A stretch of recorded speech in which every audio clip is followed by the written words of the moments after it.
Bangkok. Bang.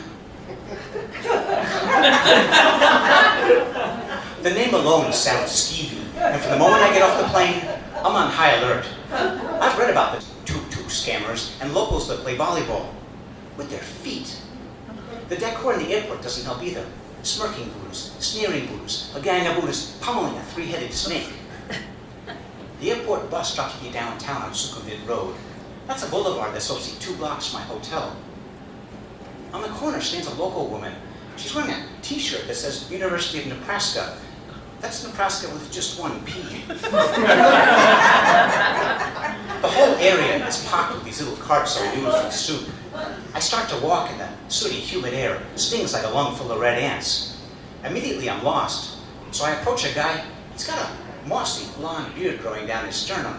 He's wearing a fishing vest and shorts. And the chin strap on his wide-brimmed hat is pulled snug against his jowls.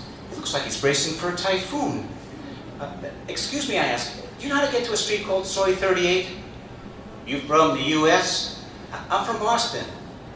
Yeah, I'm from Texas. I was an MP back in Saigon. One of the last guys out. Last guys out. Wow, do you know, is it okay to eat these food carts around here? Oh, you don't want to eat around here. Soy Cowboy is just a few subway stops. Subway stops. This old Sukhumvit area is built on a swamp. I'm going to retire here. Retire here. In less than 2 minutes, this guy has confirmed my worst fears about Southeast Asia. This place can do things to you. Permanent, mind-warping things. I put on my hat, tighten my chin strap, and walk away. Walk away.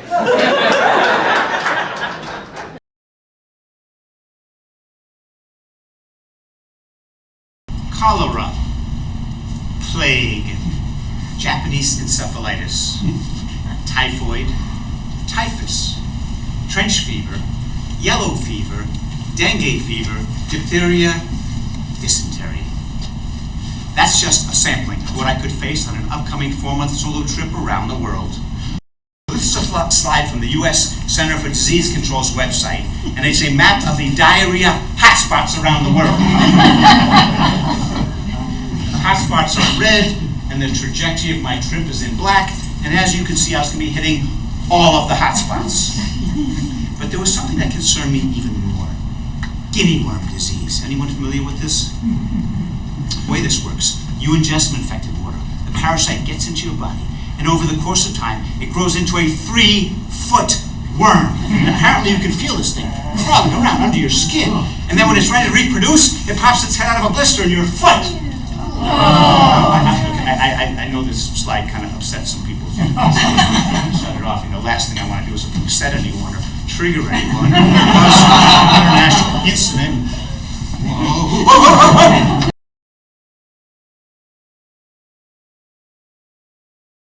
When I was in my 20s, I hitchhiked out to California, went right to the beach, and 4 hours later, I was sunburned. And this was not a cute little New England-style sunburn. This was the real deal. I eventually developed huge blisters on my legs that would slosh around when I walked.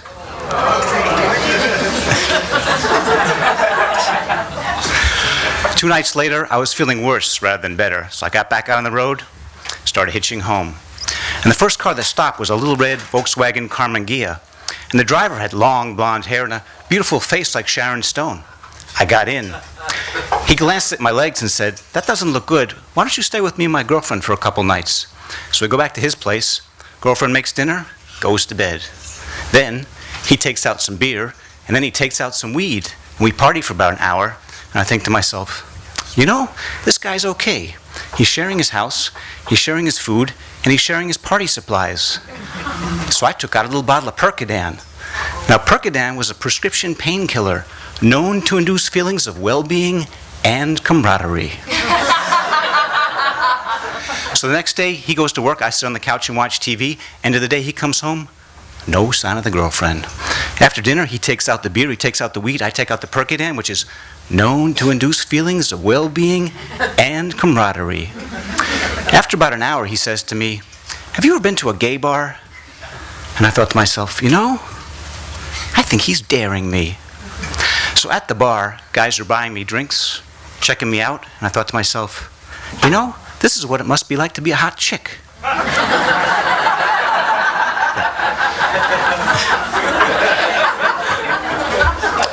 So the next day, he goes to work. I sit on the couch and watch TV. He comes home, no sign of the girlfriend. After dinner, he takes out the beer, he takes out the weed. I take out the Percodan, which is known to induce feelings of well-being and camaraderie.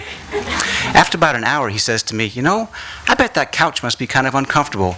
Why don't you sleep in my bed with me? And I thought to myself, you know, I think he's daring me. So we go into his room, and the bed is the size of a swimming pool.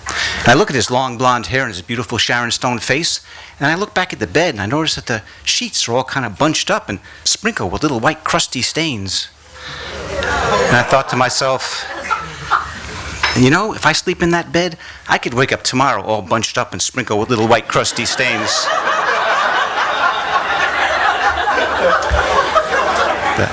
So the next day, he goes to work. I sit on the couch and watch TV. End of the day, he comes home.